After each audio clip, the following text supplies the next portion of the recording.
तो जो मन की गति है वो हमारी सहज होनी चाहिए, और सहज गति में आने के लिए हमें इसका अभ्यास जरूरी है, अपने ही श्वास का।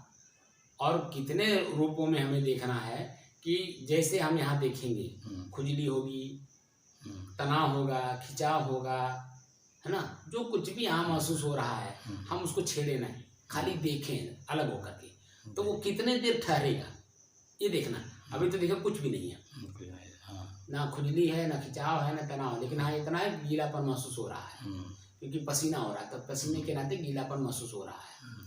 तो ये गीलापन कब तक रहेगा? जब तक पंखा नहीं चलेगा। ये तो कभी न कभी समाप्त होगा। तो इसको हम देखें, खाली देखें कि इस गीलेपन में हमें क्या महसूस हो रहा है। तो अभी कष्ट महसूस हो रहा होगा, पसीना हो रहा है, कष्ट हो रहा है, लेकिन जैसे ही ये पसीना पूर्ण पर्याप्त हो जाएगा और हल्की सी हवा यहाँ टच करेगी, यही जो है आनंद की अनुभूति कराएगा, ठंडाई की अनुभूति कराएगा, शीतलता की अनुभूति कराएगा, है कि नहीं? तो ये स्वाभाविक गति हो गई। तो हम देख रहे हैं हमारे मन की, अभी शुरुआत नहीं हुआ, शुरुआत हो रहा, ऊपर चढ़ रहा, ऊपर कहाँ तक गया, कितना गया, खुजली हमारी कितनी ऊपर बढ़ गई, ऐसे महसूस होगा पूरे शरीर में खुजली खुजली हो गई। ये खुजली यहाँ एक जगह हो रही है, लेकिन मन को ऐसा आभास होगा कि पूरे शरीर में खुजली भर गई, बिना खुजलाए रहा नहीं जाएगा। क्या आप खुजलाएंगे नहीं, हाथ को बांध करके रखेंगे और एकदम बिल्कुल आप अपने ही उसी खुजली पे मन को रखिए और देखिए कि थोड़ी देर के बाद अपने आप शांत हो जाएगा, आपको पता भी नहीं चलेगा कभी खुजली भी हुई। ये बात तो अनुभव की है, नहीं अनुभव की है, ऐसा तो नहीं मैं कोई कल्पना की बात कर रहा हूँ, नहीं अनुभव की बात है। तो आप खुद अनुभव करेंगे। आपकी जो असहज स्थिति हो रही थी, खुजली बढ़ते बढ़ते बढ़ते एक असहज स्थिति आ जाती है कि बिना खुजलाए रहा नहीं जाएगा, वो अपने आप सहज में और सहज में आ जाता है, शांत हो जाता है। सहज में आने के बाद शांत हो जाता है, पता भी नहीं चलता है कि जब असहज स्थिति थी या सहज हो रहे हैं या हो गए, कुछ भी नहीं, बिल्कुल शांत रहे। और वो जो अनुभूति होती है वो मन के द्वारा ही होती है। और इन क्रियाओं को जानने वाला बेस चेतन है। हम चेतन है, अपनी चेतना का बोध होता है और अपनी चेतना में तदासीत होने में, सोहम होने में, समदर्शी होने में हम कामयाब होते हैं, समाधि लगाने में कामयाब होते हैं। समाधि का मतलब ही होता है सब माने बराबर, आज माने सुख और दुख, दोनों को समान दृष्टि से देख करके और एकदम बिल्कुल शांत रहना। हमारे शरीर में क्या क्या हो रहा है हम देखते हैं और देख देख करके जो है बिल्कुल शांत रहते हैं। पहले दुख आएगा, दुख थोड़ी देर रहेगा, फिर उसके बाद वो शांत हो जाएगा, स्मरण यानी ख्याल कुछ नहीं होगा, बिल्कुल एकदम शांत की स्थिति बनी रहेगी। अब इस स्थिति में जितनी देर आप बैठ पाइए उतनी देर बैठिए। शरीर को पढ़ना है, यानी भगवान को पढ़ना है ईश्वर के सहारे। तो भगवान शरीर हुआ, ईश्वर हमारा श्वास हुआ। ये दोनों को पढ़ने के बाद अपनी चेतना का अपने तीसरा होने का ज्ञान हो जाता है, अपने स्वयं के तीसरा होने का ज्ञान हो जाता है। अभी तक तो हम मन को ही मान करके चल रहे हैं, अभी तो दूसरे का पता ही नहीं है, अभी तो एक तरफा चल रहे हैं। एक तरफा से दो तरफा होता, बैलेंस करने की क्षमता आ जाती है। दो तराजू जो है, दो पलड़े होते हैं और बीच में डंडी होती है, वो बीच की डंडी समझ में आती है तो दोनों बराबर करते हैं, सुख और दुख, वही निर्णायक है। और ये तीसरा जो है यहाँ है, यही सबको बैलेंस किए हुए ये समझ में आ जाता है। एक सुख है, एक दुख है, और ये स्वाभाविक हमारी गति है। ये स्वाभाविक है, तभी तो दोनों बार बैलेंस होंगे। ये हमको समझ में आ जाए, कोई डंडी जो पकड़ने की क्षमता है वही पकड़ में आ जाती है, दोनों बैलेंस हो जाएंगे अपने आप। हो गई ना बात?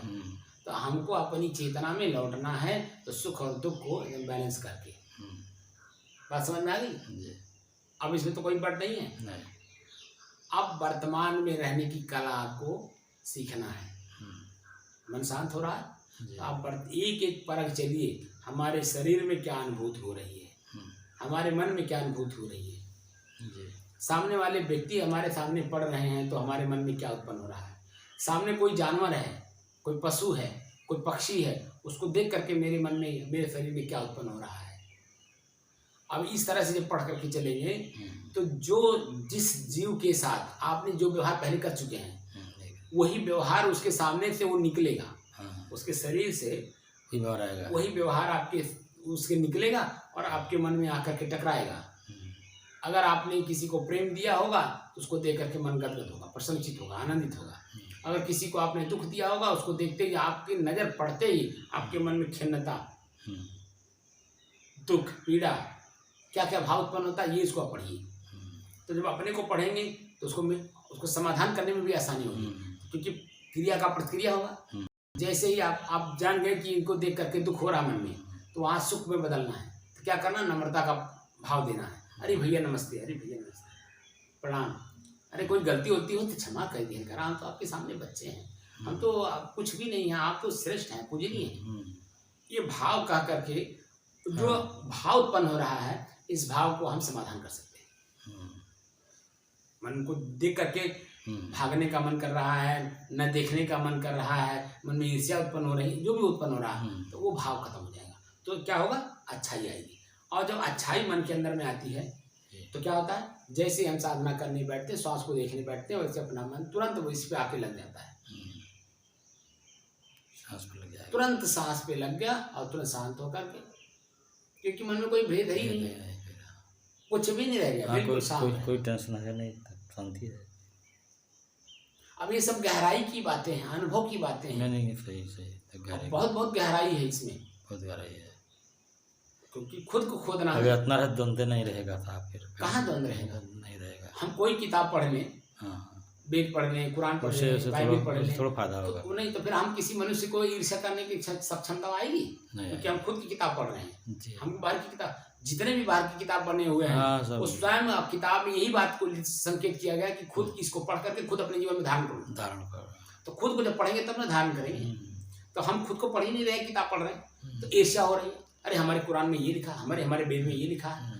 तो अब आपके कुरान और हमारा वेद, अब वेद में क्या लिखा, कुरान में क्या लिखा, बात तो अलग है। हम यहाँ दोनों आपस में लड़ गए, बतिया सब एक ही लिखा हुआ, सब ही बतिया बताएगा, सब कुछ वही लिखा है। सबके साथ नम्रता करिए, सबके साथ व्यवहार से रहिए, किसी से मतलब विवाद न करिए, कहीं झगड़ा न करिए।